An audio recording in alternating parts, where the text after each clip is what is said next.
नमस्कार। आप सभी का स्वागत है हमारे YouTube चैनल पवित्र व्रत कथाओं में।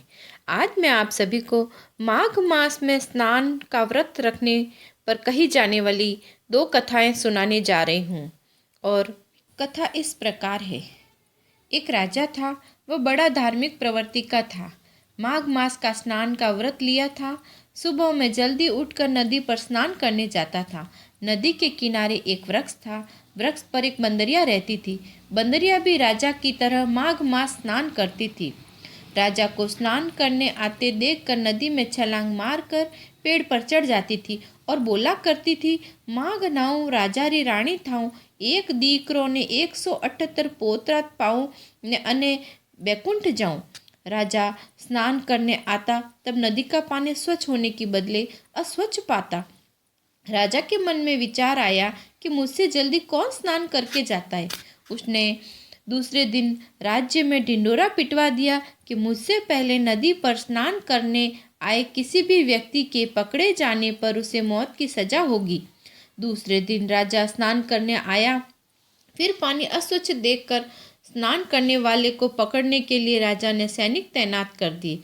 सिपाही तो सावधानी से पहरा देने लगे, गश्त लगाते थे, चारों तरफ देखते रहते थे, मगर स्नान करते उन्हें कोई भी आता जाता नजर नहीं आता था। एक दिन बंदरिया ने सुबह में राजा को स्नान करने आते देखा। देखकर वह नदी में कूद पड़ी। तुरंत पेट पर चढ़ने लगी। सैनिकों ने उसे पकड़ लिया। राजा से जाकर सिपाहियों ने बताया कि बंदरिया के अलावा आपसे पहले कोई स्नान करने नहीं आता। राजा बंदरिया को राजभवन में ले गया। स्वर्ण की जंजीरों से उसके गले में डाल दी। अब राजा बंदरिया को भी अपने साथ स्नान करने ले जाता था। स्नान करने के बाद बंदरिया बोलती थी, माघ नाऊ राजा री रानी थाऊं, एक दीकरो ने 178 पोतरा पाऊं ने वैकुंठ जाऊं। राजा बांझ था। माघ महीना समाप्त हुआ। राजा एक दिन अपने मुंह से अमी थूका। बंदरिया ने अमी निगल लिया। वह गर्भवती हो गई। राजा को इस बात का पता चला। वह उसकी खूब सेवा करने लगा, उसे मनचाहा भोजन कराने लगा। तब रानी को इसकी बात की जानकारी हुई। उसने अपनी दासी को कहा, यदि इस बंदरिया ने बेटे को जन्म दिया तो राज परिवार में इसका मान बढ़ जाएगा और मेरा मान सम्मान कम हो जाएगा। दासी चतुर थी। रानी को चिंता छोड़कर सारा मामला अपने पर छोड़ने को कहा। बंदरिया का 9वां मास लगा। राजा को रानी ने दूसरे नगर जाने को कहा। राजा ने कहा, मैं कैसे जाऊं? बंदरिया को तो अब संतान पैदा होने वाली है। रानी ने कहा, राजा जी आप चिंता क्यों करते, मैं बैठी हूं ना सब संभालने वाली। सुनकर राजा को तसल्ली हुई। राजा अन्य नगर गया। उधर बंदरिया को प्रसव पीड़ा शुरू हुई। दासी ने बंदरिया से कहा, तू इस हांडी में मुंह डाल दे तो जल्दी से प्रसव होगा। बंदरिया तो दासी का कहना मान लिया और एक खूबसूरत राजकुमार को जन्म दिया। रानी ने दासी से बच्चे को मार डालने के लिए कहा। दासी बच्चे को नगर के बाहर गाड़ कर आ गई। बंदरिया ने पूछा कि मैंने संतान में किसको जन्म दिया है, लड़का है या लड़की? रानी और दासी ने कहा, क्या होगा? 7 महीने सीत को। बंदरिया लाचार थी, मन मसोस कर रह गई। अब राजा अन्य नगर से आया। पूछा कि बंदरिया ने किसको जन्म दिया है। रानी ने बताया, बंदरिया क्या जन्म देगी, उसे तो होवे 7 महीने सीत को। राजा मन मार कर रह गया। कुंवर वहाँ मिट्टी में गाड़ा गया था। गांव का कुम्हार बर्तन बनाने के लिए मिट्टी लेने आया। वहाँ उसने देखा तुरंत जन्मा हुआ बच्चा गाड़ा गया है। कुम्हार मिट्टी खोदकर बच्चे को बाहर निकाला। देखा बच्चा अभी जिंदा है। वह उस बच्चे को अपने घर ले गया और अपनी पत्नी को दिया। कहा कि देख भाग्यवान, भगवान ने हमें पुत्र दिया है। कुम्हार पति पत्नी भी माघ मास का स्नान करते थे। पुत्र न था। पुत्र पाने पर दोनों बहुत खुश हुए और इस राजा का राजकुमार कुम्हार के घर बड़ा होने लगा। मिट्टी के हाथी घोड़े बनाता था और तालाब के किनारे बैठकर खेलता था। ऐसा करते करते वह बड़ा हुआ।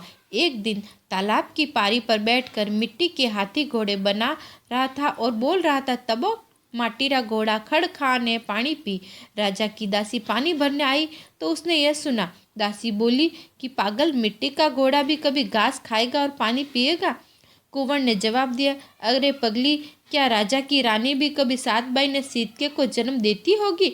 दासी ने महल में जाकर रानी को सारी बात बताई। कहा, कुम्हार का बेटा ने हमारी बात कैसे जानी? राजा को यदि सही बात की जानकारी हुई तो हम दोनों को पिलवा कर घानी में से हमारा तेल निकलवा देंगे।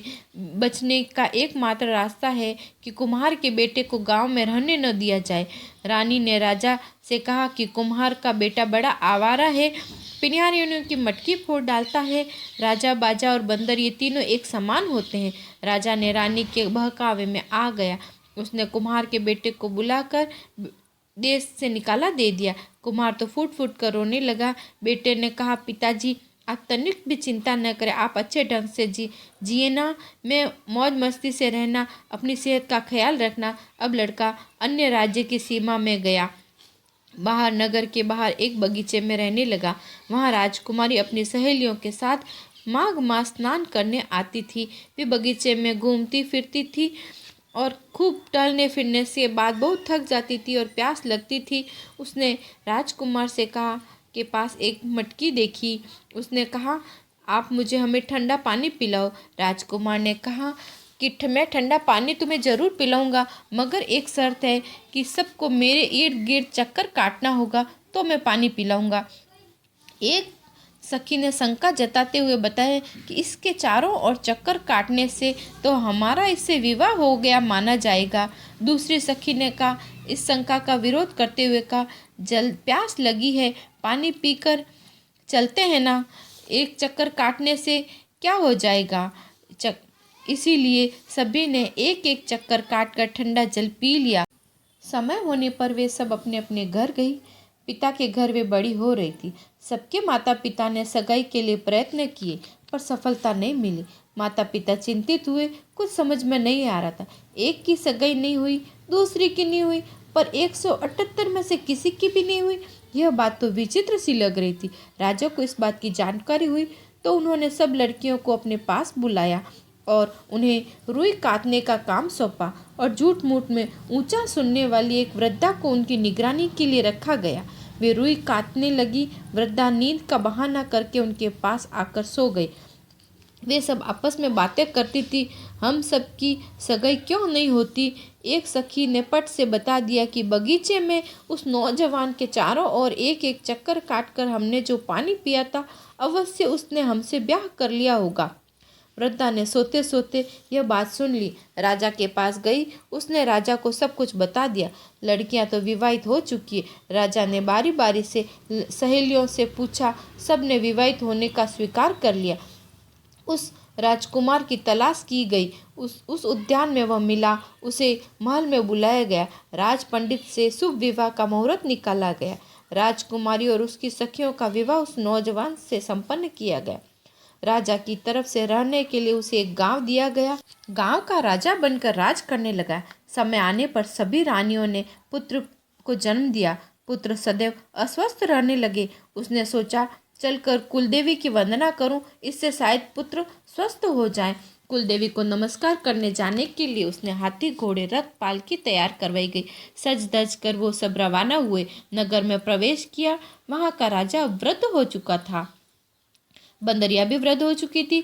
राजमहल के झरोखे में बैठा हुआ राजा देख रहा था, सामने से की दृश्य, कोई राजा मुझ पर हमला करने के लिए आ रहा है, साथ में सेना है उसके।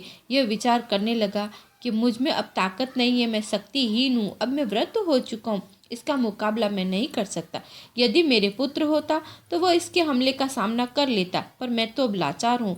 सामने आने वाले राजा से मैं समझौता करने में ही मेरी भलाई है। राजा हाथ में कंकावटी और सत्तू की आटी लेकर आगंतुक राजा की शरणागति स्वीकार करने के लिए चल पड़ा।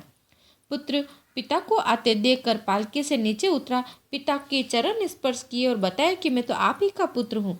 राजा ने कहा, मैं तो बांझ हूँ, मेरा पुत्र कैसे हो सकता है। पुत्र ने बताया कि मैं तो बंदरिया का पुत्र हूँ, मेरी माँ कहाँ है। पुत्र ने सारी घटना कह सुनाई। मैं तो कुम्हार के घर बड़ा हुआ था। आज राजा ने बंदरिया को बुलाया। बहू और पुत्र ने माँ और सास के चरण स्पर्श किए। पौत्रों को बंदरिया की गोद में दिया। बंदरिया बड़ी प्रसन्न हुई। रानी और दासी ने भी राजकुमार से क्षमा मांगी। बंदर को माघ मास का स्नान का लाभ मिला। वह राजा की रानी बनी, एक बेटे की माँ बनी, 178 पोतों की दादी बनी। वैकुंठ से विमान आया। विमान में बैठकर वह उड़ गई। माघ मास के स्नान का फल सबको ही बंदरिया जैसा प्राप्त हो। दूसरी कथा इस प्रकार है। एक राजा था, उसकी दो रानियां थी। एक अति प्रिय थी तो दूसरी बिल्कुल भी प्रिय नहीं थी। राजा की प्रिय रानी घर का कुछ काम नहीं करती थी और दूसरी रानी को पूरे दिन झाड़ू पोछा कपड़ा सारा काम करना होता था। राजा की रानी प्यारी रानी ने दूसरी रानी को बड़ा परेशान करती थी। उसने राजा से कह दिया कि इसे हमसे अलग कर दो, मैं इसके साथ नहीं रह सकती। राजा ने अपनी प्यारी रानी की बात मानकर उसे पुराने खंडर वाले महल में रहने के लिए भेज दिया और थोड़ा सा तेल आटा देता था उसके भरण पोषण के लिए। इस प्रकार समय बीतता गया। माघ मास आया। अनमानिती रानी की पड़ोसन ने उससे कहा कि तुम माघ मास का स्नान का व्रत करो, इस स्नान की विधि मैं तुम्हें बताती हूँ। पड़ोसन की नीयत बुरी थी। उसने उल्टी सीधी विधि बताकर कहा कि सुबह जल्दी उठकर तालाब के तीर पर जाना और वहां से मिट्टी लाना। इस मिट्टी को नए गमले में भिगोना। सुबह 5 बजे उठकर भीगी मिट्टी को पूरे शरीर पर लेप करना। बाद में ठंडे पानी से स्नान करना। रानी ने तो पड़ोसन का कहना मान लिया। वह जल्दी उठकर पूरे शरीर पर मिट्टी लगाकर स्नान करती। राजा की ओर से उसे थोड़ा सा तेल और जौ मिलता था। वह सोचती थी यदि जौ को ओखली में डालकर छीलूंगी तो कम रह जाएगा। वह जौ का ही टिक्कड़ बनाकर दोपहर में एक समय भोजन करती थी।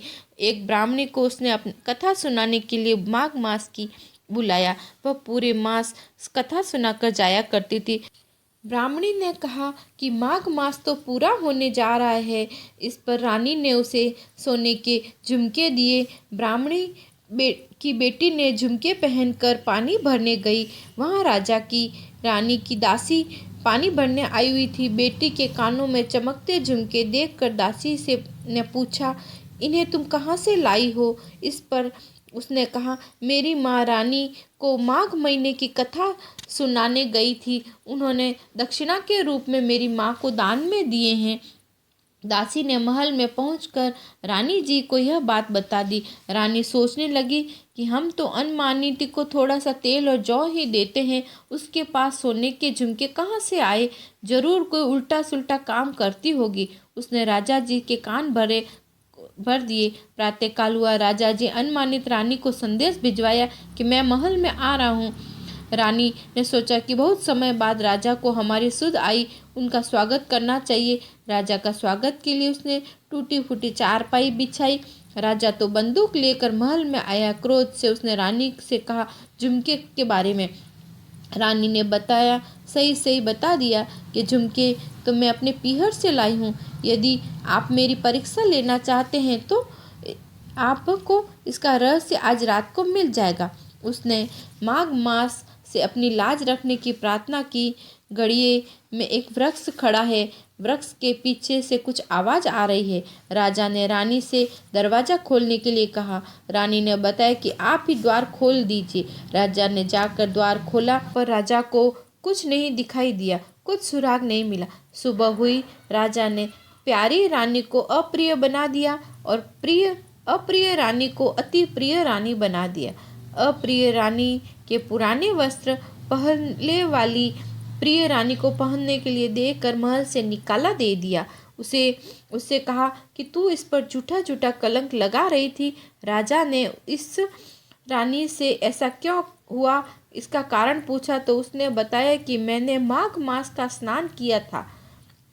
अगला माघ मास आया तो राजा ने पूरा माघ मास स्नान किया, जोड़े से भोजन करवाए, वस्त्र दान किया, सुहाग टोकरी दान में दी। सभी की मनोकामना पूर्ण हुई। माघ मास का स्नान करने पर सबकी हर मनोकामना पूर्ण होती है। आप सभी को मेरी कथा पसंद आई हो तो प्लीज़ लाइक शेयर सब्सक्राइब कीजिए और कोई कथा सुनना चाहते हैं तो कमेंट बॉक्स में डालिए। जय श्री कृष्णा।